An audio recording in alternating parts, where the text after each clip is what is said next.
talking about machines in general, can we talk a little about non-invasive ventilation and the indications for the same? Sure. So a ventilator is a ventilator. So I try to oversimplify it sometimes. I just say ventilator is an air pump. Essentially, it's a pump, it's a device which is pumping air in, but you can control how much air, how fast, how much oxygen, what pressures. You can look at all of that.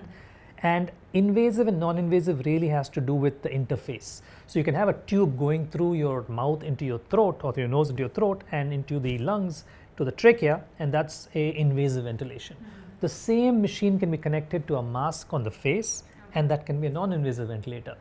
I don't know if you know people who snore, but a lot of them use CPAP at night. Exactly. And sleep apnea is treated with a non-invasive ventilator, CPAP machine. CPAP. Exactly. And then the masks that you use can cover the nose, the mouth, or it can be a nasal pillow. But anything that's not invading into the throat and the mouth is kind of called non-invasive ventilators. Okay.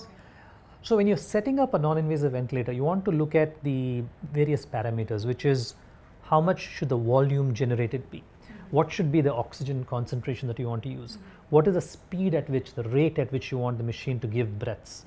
And you also want to see who will benefit from this, because there are people who have really bad, severe lung disease where you shouldn't use non-invasive ventilators. You should right away go to an invasive ventilator. Like for example, somebody is not awake, he's not fully alert. They can't handle a non-invasive ventilator because many non-invasive ventilators depend on the patient to take the breath. Some do have the setting where they will give breath so the patient doesn't breathe, but that's a backup rate. It's only when they stop breathing. So even in a condition like sleep apnea, which is a very common problem, by the way, I'm sure you know that people with obesity, the mouth shape. You're an OMF surgeon, right?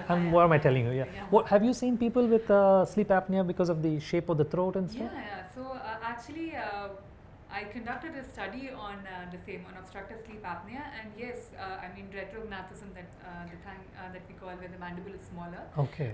It does lead to obstructive sleep apnea, and I've seen that a lot of patients benefit from just a simple BSSO to bring the mandible forward. Interesting. So I've heard about this. I'm glad you brought that up, because sometimes this interface is very important, because if it doesn't fit right in non-invasive ventilation, you can either cause damage to the oral cavity or the nose, etc. You can also have a situation where patients don't like it and then they pull it off in the middle of the night. So it's important that when you're on a non-invasive ventilator, you give the patient the time to adapt to it. You have to be at the bedside, and you can learn this through being at the bedside and have someone teach you how to do this, because you let the machine do the ramp up so that the pressure goes up slowly rather than all of a sudden. You have to sometimes change the shape and the size of the mask and try some of those out. And then you want to set the settings, and the settings are also very scientific because they're just random numbers. Generally we pick say 12 by 6, for example. So essentially what that means is that you want a pressure that goes up, and then you want to know how much pressure to stop at. So you have, if you use a patient, a regular ventilator, the concept of tidal volume is there, and tidal volume is how much air you send into the lungs, right? And once you have done that, you also want to see how much pressure is being generated, because if you give too much air, you can cause lung damage, you can get volute trauma, barrel trauma. So these can actually cause like serious damage to the lungs. So even in a non-invasive ventilator, you can set the pressure based on how much volume you want to generate. So there's a concept which many people don't know, unfortunately, but it's called the ideal body weight and tidal volume concept, where a normal 5-foot male, the ideal body weight is 50 kilos. A normal 5-foot female, the ideal body weight is 45.5 kilos. And anybody who's more than that, taller than that, every inch you add 2.3 kg. So if you have a 5-foot 1-inch male, the ideal body weight is 50 plus 52.3 kg. Now the reason that's important is the human lung depends on your height and your gender. It does not really depend on your actual body weight, because fat people, thin people have same lung sizes if they have same height. Okay. Obese people do have the diaphragm getting pushed up, that may decrease lung size, but overall generally the lung size depends on your height. So it's also important to know how much volume to give a patient, because if you give too much, you can cause the damage. And they've shown in studies of ARDS for the last 30 years that if you can use a low tidal volume ventilation, you actually improve mortality. This is the same thing about knowledge and practice. Everyone's known this, but even now, even in the most advanced ICUs, tidal volume is sometimes not kept correctly. And it's a very simple concept. People forget that the lung size depends on your height. So it's important to understand the ideal body weight and take about 6 ml per kilo ideal body weight. So I'm sure your friend's grandmother is probably now on a ventilator setting where it's protective ventilation, where you're not damaging the lung. You're also making sure that the tidal volume is not too high.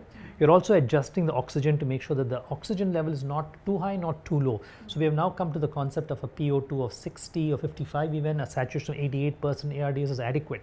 You don't want too much actually, because you can cause lung damage and oxidative damage. So they've done studies now, even in heart attacks, they're saying don't give too much oxygen. So a lot of data is coming out, and in the COVID pandemic, we've seen how oxygen was a crisis.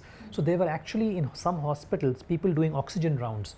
They would go around and see whose saturations were on the higher side and turn down the oxygen so that the sats came just to the adequate level required. Okay. So there's a lot of innovation going on just in how people practice respiratory failure care, and one of them is using adequate oxygen, not too much, ideal body weight and tidal volume relationship, and also figuring out, does this patient benefit from NIV or not? And you had asked earlier, who would I put on NIV or non-invasive ventilation? And I would think somebody with congestive heart failure would be a very good candidate. People who are immunosuppressed may be also very good candidates, mainly because once you put a tube in, your chance of getting a lung infection from intubation, ventilator associated pneumonia is about 3% every day that you're intubated. Okay. So this is kind of a long answer to your quick question. So.